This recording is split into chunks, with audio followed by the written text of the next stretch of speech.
सत साई बड़े भाई, मैंने आपको ब्रह्मा विष्णु महेश से संबंधित बिल्कुल प्रमाणित वीडियो भेजी है, जिसमें कि पुराणों के आधार पर प्रमाण है कि ब्रह्मा विष्णु महेश की जन्म मृत्यु होती है। और बाकायदा वीडियो सही संत रामपाल जी परमेश्वर जी की वीडियो। अब इसमें देखिएगा ब्रह्मा विष्णु महेश की क्या स्थिति है। श्रीमद् भगवत गीता, गीता प्रेस गोरखपुर से प्रकाशित है। संपादक हनुमान प्रसाद पोदार, चिमनलाल गोस्वामी। प्रकाशक एवं मुद्रक हैं गीता प्रेस गोरखपुर, गोविंद भवन कार्यालय कोलकाता का संस्थान। इसके 123 पृष्ठ पे तीसरा स्कंद है और ये अध्याय 4 चल रहा है। 123 पृष्ठ पे भगवान विष्णु अपनी माता दुर्गा की स्तुति कर रहे हैं। तुम शुद्ध स्वरूपा हो, ये सारा संसार तुम इसे उद्भासित हो रहा है। मैं ब्रह्मा और शंकर हम सभी तुम्हारी कृपा से विद्यमान हैं। हमारा आविर्भाव माने जन्म और तिरोभाव माने मृत्यु हुआ करता है। हमारा तो जन्म और मृत्यु होता है, केवल तुम ही नित्य हो, जगत जननी हो, प्रकृति और सनातनी देवी हो। भगवान शंकर बोले, देवी यदि महाभाग विष्णु तुम्ही से प्रकट हुए हैं तो उनके बाद उत्पन्न होने वाले ब्रह्मा भी तुम्हारे बालक हुए। फिर मैं तमोगुणी लीला करने वाला शंकर क्या तुम्हारी संतान नहीं हुआ? अर्थात मुझे भी उत्पन्न करने वाली तुम ही हो। शिवे संपूर्ण संसार की सृष्टि करने में तुम बड़ी चतुर हो। तीन पुत्र अष्टंगी जाए, ब्रह्मा विष्णु शिव नाम धराए। भेजी आपको। और आप उसके बाद भी लिख रहे हैं कि क्या एक भी प्रमाण है इस बात का किसी की ब्रह्मा विष्णु महेश जी की मृत्यु होती है? आप कह रहे हो कि इसका शाश्वत प्रमाण भेजे। मैं आपसे ये पूछना चाहता हूँ कि क्या आप इन पुराणों को नहीं मानते? आप कहोगे कि भाई पुराणों को तो सभी मानते हैं, और फिर आप ये भी कह रहे हो कि भाई कथा कहानियों के आधार पर कोई प्रमाण नहीं माना जाएगा। आपने इसमें लिखा है ना कि भाई हम जो आपने ये कथा कहानी के द्वारा आप दिखा रहे हो कि ब्रह्मा विष्णु महेश की जन्म मृत्यु होती है, कि इसके आधार पर कोई प्रमाण नहीं माना जाता। तो मैं आपसे पूछना चाहता हूँ कि आपको ब्रह्मा विष्णु महेश के बारे में और राम कृष्ण के बारे में और जितने भी विख्यात ऋषि मुनि हैं और जितने भी अवतार हैं, आपको उसके बारे में कहाँ से पता चला? अब आप कहोगे कि ये तो हमारे जितने 18 पुराण हैं उनसे ही पता चला। और ये जो 18 पुराण हैं ये किसके द्वारा लिखे गए हैं? आप कहोगे कि वेद व्यास जी के द्वारा लिखे गए हैं। और आपको ये भी पता है जितने भी वेद और ये श्रीमद् भागवत गीता है, ये भी सब वेद व्यास जी द्वारा ही लिखी गई है। अभी ऐसा तो हो नहीं सकता कि वेद व्यास जी ने गीता और वेद बिल्कुल सत्य लिख दिए और पुराणों को ऐसे ही गोलमोल करके लिख दिए हो। ऐसा नहीं हो सकता। यदि ये जितने भी कथाएं हैं, पुराण हैं, ये सभी जितने ऋषि मुनियों का जो भी उनका अनुभव है, अनुभव का मतलब है कि उनके समय में जो भी कुछ बीता। जैसे आपको पता है रामायण में क्या बीता, और रामकृष्ण के टाइम में जितने भी ऋषि मुनि देवता हैं, ऊपर स्वर्ग लोक में क्या हुआ और ये समुद्र मंथन कैसे हुआ, ये सिर्फ उस चीज का एक प्रमाण है। और इन इन सब से ही ब्रह्मा विष्णु महेश की जानकारी, क्योंकि जितने भी ये योगी पुरुष होते थे, जितने भी ये ऋषि मुनि होते थे, ये समाधि लगाते थे, और इनको समाधि के आधार पर ही इनको जिस लोक में समाधि लग जाती थी उसको वही भगवान नजर आता था कि, और उसी के बारे में उसने सारी की सारी उसकी पूरी स्टोरी लिख दी कि भाई यही ब्रह्मांड के रचयिता है, यही सारी सृष्टि के रचनहार है। ये उस आधार पर सब उनका अनुभव है। अब यदि आप जितने भी आप विष्णु पुराण उठाओगे तो विष्णु जी की महिमा है, आप शिव पुराण उठाओगे तो शिव पुराण में शिव जी को ही सर्वेश्वर महेश्वर बताया जाता है। और ब्रह्मा पुराण उठाओगे तो उसमें ब्रह्मा जी की ही महिमा कर रखी है कि भाई इनसे ही सारा सृष्टि का संचालन होता है। अब यदि मैं आपसे पूछूं कि भाई यदि हमें इन पुराणों से ही ब्रह्मा विष्णु महेश की जानकारी हुई है तो फिर बाकी पुराण कैसे झूठे हो जाएंगे, क्योंकि इनमें इन सभी की ही कथाएं लिखी हुई है। और यदि आप इनको अजर और अमर मानते हैं तो मैं आपसे ये पूछना चाहता हूँ कि भाई आपने कुछ कथाएं ऐसी भी सुनी होगी भस्मासुर के बारे में। हालांकि वो पहले भस्मागिरी था और बाद में जब उसने ऐसा कुकर्म कर दिया तो वो भस्मासुर कहलाया था। आपको पता होगा कि भस्मासुर ने शंकर जी के द्वार के आगे कई हजार वर्ष तक तप किया था, जो जिसके कारण शंकर जी ने उनको एक भस्म कड़ा दे दिया था, जिसके कारण गिरी जो था, भस्मासुर जो था, उसको उसके अंदर खोट आ गया कि भाई शंकर जी को मैं मारूंगा और इनकी जो पत्नी है इनकी जो पत्नी है उनको मैं अपनी पत्नी बनाऊंगा। और इस खोट के कारण उन्होंने शंकर जी को मारने के लिए उनके पीछे चल दिए। आप सभी को पता है यदि शंकर जी, देखो आप ये मानना किसी भी चीज़ पर यदि आप विचार करोगे, देखो कोई भी बातें स्वाभाविक स्वाभाविक नहीं बोली जाती। यदि शंकर जी अजर और अमर होते तो वे सीधा कह देते कि ले भाई मार के देख ले मेरे को, वो भागे क्यों?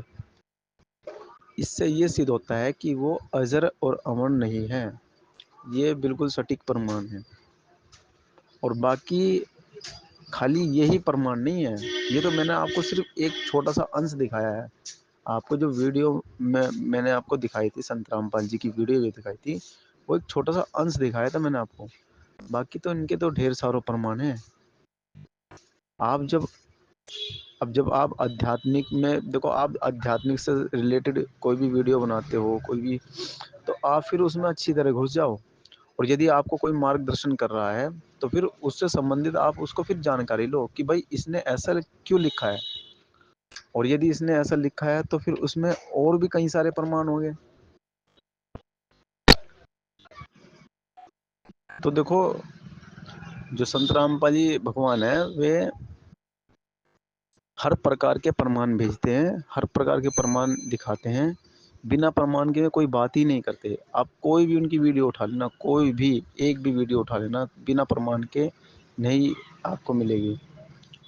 अब अब मैं आपसे एक बात और पूछना चाहूँगा, आप मेरे एक प्रश्न का जवाब दें कि भाई आप ये तो मानते हो कि भाई भगवान जो होता है वो निर्विकार होता है।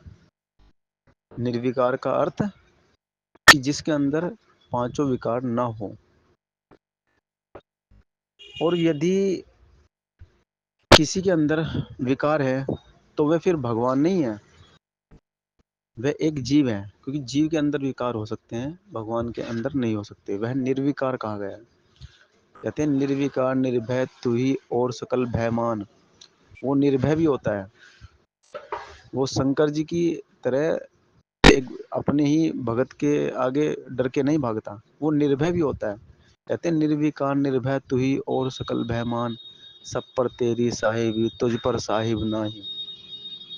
अब यदि आपने ये भी कथा सुनी होगी कि भाई एक जालंधर नाम का एक राक्षस था और उसकी एक पत्नी थी।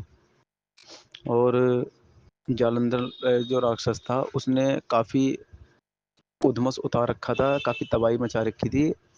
और जो उसकी पत्नी थी तुलसी, उसको हालांकि नाम तो मेरे को उसका पता नहीं पहले क्या नाम था उसका, तुलसी शायद बाद में रखा गया था। तो उसकी जालंधर की पत्नी को एक वरदान था कि भाई जो तेरे अंदर जो पतिव्रता जो धर्म है इसका इतना अस्तित्व है, इतनी पावर है, तेरे को एक वरदान मिला हुआ है कि भाई, क्योंकि वो वरदान जो मिला था वो ब्रह्मा जी के द्वारा मिला गया था। कहने का मतलब ये है कि ये वरदान जो होते हैं सिद्धि शक्ति होती है। तो उस वरदान के चलते उसको ऐसा वरदान मिला हुआ था कि जो तुलसी थी, तुलसी को ये कहा गया था कि भाई जब तक तेरा कोई पतिव्रता धर्म नष्ट ना करे, तब तक इस दुनिया में तेरे पति को कोई भी नहीं मार सकता। अब उस तुलसी का जो पति था वह ना तो शिव जी पे मर पा रहा था, ना ही ब्रह्मा जी पे मर पा रहा था, ना ही विष्णु जी पे मर पा रहा था। वे थक हार लिए थे। और इसका बेड़ा विष्णु जी ने उठाया। अब वो आप सभी को पता है वो कैसे उठाया। वो अपनी सामर्थ्य से नहीं, वो उठाया छल कपट से। अब वो कैसे उठाया आप सभी को पता है कि विष्णु जी ने कई दिन तक तुलसी के साथ रह के वो कुकर्म किया, पति पत्नी वाला, जो कि एक एक सामान्य जो सज्जन व्यक्ति होता वो नहीं करता। और आप कहते हो ये निर्विकार है, ये भी विकार होता है, ये रजोगुण, ये काम वासना का विकार। और ये इससे इनकी असमर्थता भी पता चलती है। तो आप इन चीज़ों पर विचार नहीं करोगे तो फिर आप कैसे फिर भक्ति करोगे। देखो, हमें भक्ति करने के लिए सबसे पहले एक भगवान चुनना पड़ेगा। और भगवान के अंदर हमें ये भी देखना पड़ेगा कि भाई ये जिसकी मैं पूजा करूं, क्या यह विकार रहित है या विकार सहित है। उसी प्रकार आपने ब्रह्मा जी की भी कथा सुनी होगी। उन्होंने अपनी लड़की को नहीं छोड़ा। दास तो शॉर्टकट में बताना चाह रहे हैं आपको। बाकी कथाओं में आपको डिटेल में पढ़ना हो तो आप कथाओं में देख लेना। और आपने शिव जी के बारे में भी सुना होगा। उन्होंने मोहिनी के साथ क्या किया था, वो सब कथाओं में लिख रहा है। जब आप पढ़ोगे तो आपको ऐसा लगेगा कि आप कथाएं सुन रहे हो या किसी प्रकार की अश्लील कॉमिक्स पढ़ रहे हो। अब देखो, आप कहते हो ना ये कथाएं शाश्वत नहीं है, तो फिर भाई यदि आपको मानते हो कि ये शाश्वत नहीं है, तो फिर ये रामकृष्ण सब आपके लिए फिर वो व्यर्थ हो जाएगी। फिर सभी झूठा है फिर। या तो आपको फिर सच मानना पड़ेगा सब कुछ। देखो, ये निर्णय देने के लिए ही संत रामपाल जी इस धरती पर आए हुए हैं। और ये कोई आम मनुष्य नहीं है। आप इनको आम मनुष्य मानने की गलती ना करें। क्योंकि जब भगवान आते हैं तो वो सींग लगा कर नहीं आते। या क्योंकि देखो, हमारी जो विचार है, हमारी विचारधारा सिर्फ यही रही है कि भगवान तो उसके हाथों में चार चार हाथ होते हैं, उसके हाथों में धनुष, गदा, चक्र, ऐसी ऐसी चीजें होती है। अरे, भगवानों को अस्त्र शस्त्र रखने की आवश्यकता नहीं होती। अस्त्र शस्त्र तो दो प्रकार के लोग रखते हैं। एक तो वो जिसको अपना बचाव करना है, और एक वह व्यक्ति जो जिसकी स्वभाव शिकारी वाला होता है। अब यदि आप किसी को AK-47 में खड़ा हुआ किसी को देख ले, समझो आप किसी के पास AK-47 मिल जाए। अब AK-47 की तो ऐसी पावर होती है कि 15-20 एक साथ यदि उसके सामने कोई है तो वो एक बार में ढेर कर देगा। तो क्या आप उसको भगवान मान लो? तो हम इस प्रकार से, हमारी जो विचारधारा है वो हमारी सही नहीं रही, जिसके कारण हम भगवान की पहचान ही नहीं कर पाए। ये तो वो वाली बात होगी, किसी ने दो डंडे दिखा दिए पुलिस ने और हम उसके आगे हाथ जोड़ लिए। अरे, भगवान किसी को मारने के लिए नहीं आता। भगवान अपने ज्ञान से आत्मा को निर्मल करता है।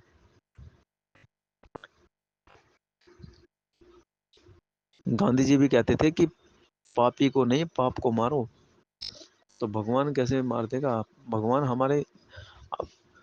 हमारे अंतःकरण को साफ करता है। आप आपसे दास की प्रार्थना है कि आप यूट्यूब पर जाकर यूट्यूब पर जाकर सर्च करें सृष्टि रचना संत रामपाल जी, क्योंकि जो ये सृष्टि रचना जो है ये 1-1.5 घंटे की है, और आप इसको शांतिपूर्वक सुने, चाहे एक बार 2 बार, बड़ी शांतिपूर्वक समय निकाल कर सुने, क्योंकि ये जो सृष्टि रचना है ये मास्टर ऑफ की है पूरे अध्यात्म की। जब आपके ये सृष्टि रचना समझ में आ जाएगी ना, तो आपको सारा आध्यात्मिक जितना भी बखेड़ा है सब समझ में आ जाएगा, क्योंकि ये काल का लोक है, और काल जो है हमारे मन रूप में सबके अंदर विराजमान है। ये भक्ति नहीं करने देता। आपको भी पता है व्यक्ति बुराई जल्दी पकड़ता है, अच्छाई नहीं पकड़ता। अच्छाई पकड़ने के लिए बहुत कोशिश करनी पड़ती है, पर बुराई बहुत जल्दी पकड़ता है। ऐसा कौन करवा रहा है? ये बाई फोर्स किया जा रहा है। ये काल है जिसके जिसके अंतर्गत ये 21 ब्रह्मांड आते हैं, और ये सबको भ्रमित करके रखता है, यह हमें यहाँ से निकलने नहीं देता। ये गीता के 11वें अध्याय के 32वें श्लोक में स्वयं कह रहा है कि अर्जुन मैं काल हूँ, मैं सबको खाता हूँ। तो इस काल की यदि आपको जानकारी लेनी है और परमेश्वर की सही यथार्थ जानकारी आपको लेनी है, तो आपको यूट्यूब पर सर्च करना होगा सृष्टि रचना संत रामपाल जी। जब तक आप सृष्टि रचना नहीं सुनेंगे तब तक आपको कोई भी आध्यात्मिक ज्ञान नहीं समझ में आएगा। फिर चाहे आप कितने पुराण पढ़ लो, चाहे कितनी कुरान पढ़ लो, चाहे कितनी बाइबल पढ़ लो, कुछ भी समझ में नहीं आएगा। एक बार आपने सृष्टि रचना सुन ली तो आपको सारे ग्रंथ, चाहे किसी भी धर्म के हो, चाहे वो हिंदू, मुस्लिम, सिख, ईसाई, फारसी, मंगोली, जैन, सबके शास्त्र खुल के समझ में आएंगे। कहते हैं गुरु बिन वेद पढ़े जो ज्ञानी, गुरु मतलब अर्थात सतगुरु, सतगुरु बिन वेद पढ़े जो प्राणी, समझे ना सार रहे अज्ञानी। इस दुनिया में सब नकली गुरु हैं, सतगुरु सिर्फ संत रामपाल जी है जो आध्यात्मिक ज्ञान को प्रमाणित दिखाते हैं। इसलिए दास की आपसे प्रार्थना है, आप 1 महीने उनके सत्संग सुनना शुरू कर दे। आपको एक भी बात बिना प्रमाण की नहीं बताई जाएगी। और देखो ये जो समय जो चल रहा है 3-4 वर्ष का, देखो सब जानते हैं कि कोई कह रहा है, सब अपने अपने अपने अपने अनुसार सभी कह रहे हैं कि भाई 2028 तक का समय बड़ा ही विनाशकारी है, अंत का है, पर उसको बिना आध्यात्मिक ज्ञान के नहीं जान पा रहे हैं। सब कह रहे हैं कि भाई कल की आ रहा है, कल की आ रहा है। भाई कल की जो है, जिसको मानते हैं दुनिया कल की, वो मानते हैं विष्णु के अवतार को कल की, पर वो जो आएगा वो 4,32,000 साल बाद आएगा। और अभी कलयुग की ये बिचली पीढ़ी चल रही है। यदि ये प्रमाण है और भविष्य मालिका भी बताती है कि भाई कल की आने वाला है, वर्तमान का समय भी निर्धारित कर रखा है, तो फिर आपको ये जानना पड़ेगा कि वो कल की कौन है। कल की, देखो कल जो भी भगवान कलयुग के अंतर्गत आता है उसको कल की ही कहा जाता है। फिर वो चाहे 3 बार जन्म 3 बार प्रकट हो, चाहे 4 बार प्रकट हो, वो कल की ही कहलाएगा। तो आज कलयुग की पिछली पीढ़ी में संत रामपाल जी ही वो कल की भगवान है, और ये सहशरीर आते हैं, सहशरीर जाते हैं, लीला चाहिए कुछ भी करे, पर जब समय आएगा सबको पता चल जाएगा। फिर तो रोने और धोने के, सिर पटकने के कुछ भी हाथ नहीं रहेगा। इसलिए दास की प्रार्थना है आप इनके सत्संग सुनना चालू कर दें, क्योंकि विनाशकारी समय 2028 के बाद तक का समय, जितना भी 2028 तक का समय तो बिल्कुल विनाशकारी है। 3-4-5 साल में बहुत कुछ होने वाला है, और बाद में तो दुनिया नाक रगड़ती आएगी इनके चरणों में, क्योंकि उस समय तक दुनिया का बहुत कुछ नुकसान हो चुका होगा। तो इसलिए इसलिए जो वर्तमान में समझ जाता है, वर्तमान में जो उस परमात्मा की पहचान कर लेता है, उसको विशेष लाभ मिल जाता है। इसलिए दास की प्रार्थना है आप सुने। और देखो यहाँ कोई ऊंच नीच, राग द्वेष, कोई, देखो भगवान जो होता है वो किसी भी धर्म में उसका किसी पर्सनल धर्म से कोई मतलब नहीं है। ये धर्म हमने बना रखे हैं, वो सबको मिलता है। तो इसलिए आप ये मत देखें कि भाई ये तो कबीर पंथी है, ये वो है, ये वो है। हमें किसी उससे मतलब नहीं है, हमें सिर्फ भगवान से मतलब है। वो चाहे किसी भी माध्यम से मिल जाए। तो राग द्वेष छोड़ के और निष्पक्ष हो के, हमें किसी का पक्षपात नहीं करना। तो इसलिए दास की प्रार्थना है आप सुने। सत साई, जाओ बंदी छोड़ दी, बंदी छोड़, सतगुरु रामपाल जी भगवान की जाओ। हुआ है। आंखों देखा चमत्कार है कि जो लोग मानते हैं कि साइंस से बड़ा कुछ नहीं होता, भगवान नहीं होता, इनके सामने जो परमात्मा ने चमत्कार के आप देख सकते हैं कि इस जो इनके सीने पे जो फोड़ा था, पेट तक जो फोड़ा था, इनको ब्लड ये स्किन कैंसर था, जिसका इलाज डॉक्टरों ने मना कर दिया था और मरा हुआ घोषित कर दिया था कि आप घर पे आराम करो, आपका कुछ नहीं हो सकता। वही फोड़ा, वही कैंसर संत रामपाल जी ने बिना ऑपरेशन के अपनी भक्ति की शक्ति से ठीक कर दिया। दोस्तों, इससे बड़ा चमत्कार आज के दिन पूरे हिंदुस्तान में नहीं हो सकता कि बिना इलाज के कोई कैंसर ठीक हो। सर, आपका ये फोड़ा कितने दिन में ठीक हो गया था? आपका ये कैंसर कितने दिन में ठीक हो गया? ये महीना खान में ठीक हो गया। अब आपको कोई दिक्कत है कैंसर को लेके? कुछ नहीं, कोई दिक्कत नहीं। तो आपने फिर डॉक्टर वगैरह को बताया कि भाई आप कह रहे थे हम तो मरने वाले हैं, तो फिर ये कैसे ठीक हुआ? मैं नहीं गया फिर कहीं, सर मैं कहीं नहीं गया। आप संत रामपाल जी की शरण में? हाँ, संत रामपाल, सदगुरु रामपाल महाराज की शरण में आया, मैं भजन किया, मैं फिर कहीं नहीं गया। ये चमत्कार को देख के आपके आसपास के गांव के लोगों ने माना कि हाँ, सब आस पास दौड़ जितने हैं सब ने माना कि हाँ सदगुरु रामपाल महाराज की कृपा। हमारे गांव के कुछ आसपास के लोग हैं तो बहुत निंदा बुराई करते हैं परमात्मा के विषय में। जब इनको ये चमत्कार दिया तो बड़ा आश्चर्य हुआ कि बड़ी हैरानी भी पड़ गई कि आखिर ये क्या हो सकता है, कैसे हो सकता है। तो उन लोगों ने मानना स्वीकार किया कि हाँ, संत रामपाल जी महाराज जी की भक्ति में कुछ प्रमाण है। ये जो फोड़ा इनके यहाँ पे सीने के बाहर लटकता रहता था? हाँ, इस तरफ हल्का देखा था आप इनका फोड़ा? जी हाँ, ये फोड़े फोड़े टाइप के लटकते थे, दर्द भी इनका होता था। नमाज चलता था सर। ये बीमारी सब कितने सालों से जूझ रहे थे? ये हाँ 3 साल हो गए थे जब मुझे इनकार कर दिया कि आपकी सेवा समाप्ति, आपका इलाज कहीं नहीं होगा। तो सदगुरु रामपाल महाराज की सेवा में आया, मैं भजन किया, मेरा रोग ठीक हो। बार इनका फुल एड्रेस, फुल नाम, सब कुछ नंबर वगैरह बता दीजिए, अगर कोई इस चमत्कार को वेरीफाइड करना चाहे तो वो कर सके। जी बिल्कुल, इनका नारायण दास नाम है और यूपी से हमीरपुर डिस्ट्रिक्ट से हैं। और का नाम क्या है? बरखेरा नाम है गांव, तहसील सरीला। पोस्ट कौन सी आपकी है? ममना। जी। इनका कोई कांटेक्ट नंबर वगैरह है? जी, इनका कांटेक्ट नंबर मेरा ही है।